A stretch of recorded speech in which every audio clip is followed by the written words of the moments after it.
So these are rangatahi of Patuhara Hapu.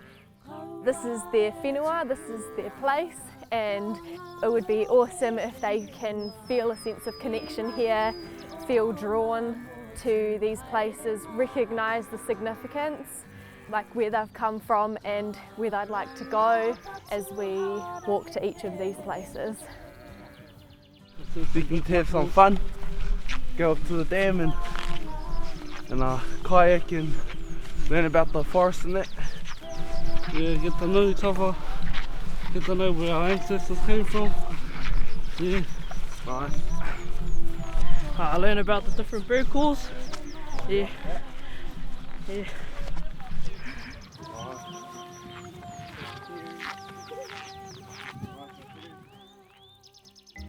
There's a horrible disease that's been taking over a lot of the kauri all around New Zealand, and it's called the kauri dieback disease. And it's a disease that lives within the soil and it attacks the roots of the kauri trees and then works its way all the way up and just kills the whole tree. So the reason this station is here is when people stay at the marae, they can wash their feet before they go in here into the ngahere.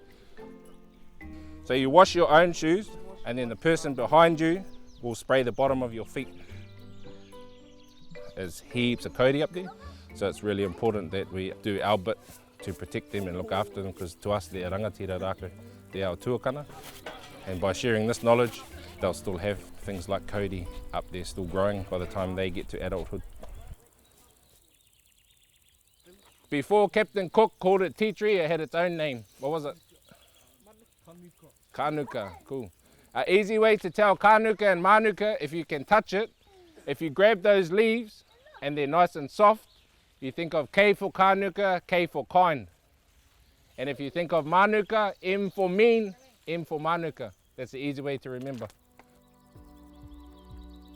So the ngahere is really important for the tamariki to be exposed to because it holds a lot of mātauranga, and we can see all of the gifts that Tāne Mahuta has left us, and these trees that have been here before us are our tuakana, and we're the taina, we've come after them, and it's a reciprocal relationship. If we look after the trees and the environment, they will look after us.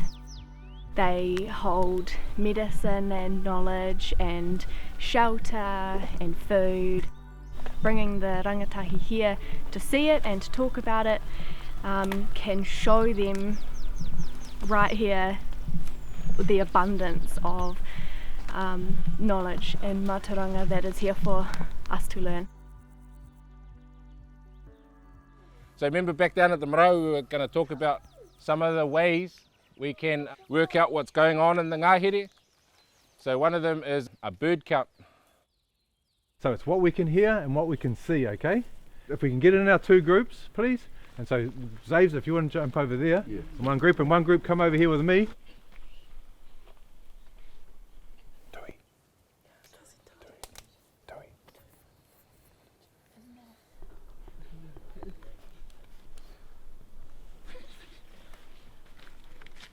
We heard 3 calls from the rero, and then the kukupa we seen and heard one of each. And then the tauhou we heard six calls, and then the tui we heard 1 call.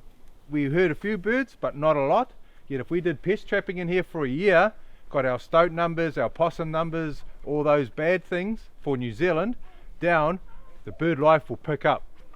So that's our goal. We do these baselines to know what's here now, and when we do all our mahi, we do them again and we see how much improvement's coming. This was the first rangiora. Our whare that we have now, currently, is the 3rd rangiora, and the second one was originally behind the kohanga reo down along our marae now.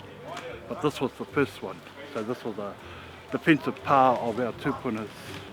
I can't even tell what date it was, but yeah, that's what I know. Who can name one of the main things they look for in an archaeological area, and can you see any around here? Midden, yeah, cool. So that's one way, that's like a library to tell us what our tupuna ate and what grows in this area. So I can see oysters, cockles and pippies.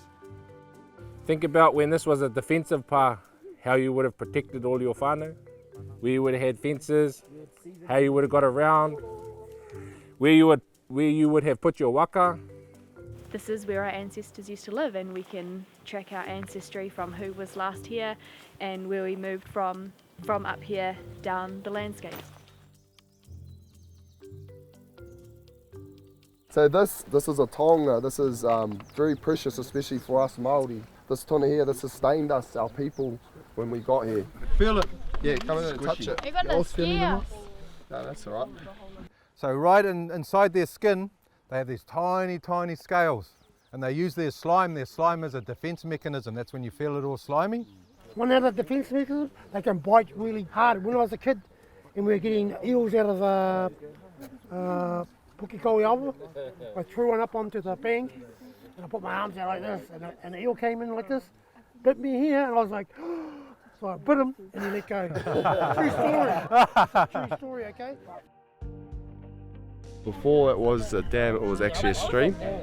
This has been here for generations, and our tupuna, our ancestors, use this for kai sauce. Yeah, it just holds all these beautiful tonga for us, and we can bring our tamariki up there and give them like education days like this and show them the physical world of all this sort of stuff. So yeah, it's just really important. Blinking, all the way around. Blinking, stop blinking. 13 degrees Celsius and 17.5. 17.5.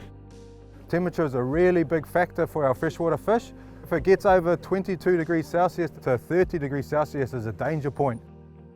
They need to know how to look after those systems and identify them, and if they can help that, then yeah. So it's really important to know that the temperature, if it gets too hot, it's bad for our freshwater fish.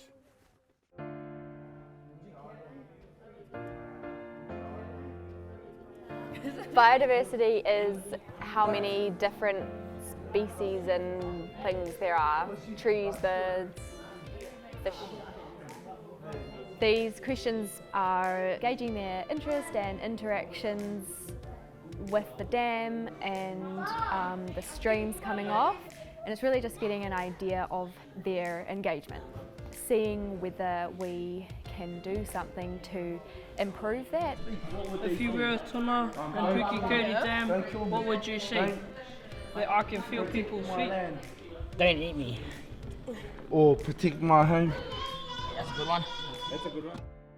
I think they're teaching us because we're like the people of tomorrow, if that makes sense. Like when they're not here, we're going to be the next people that have to step up.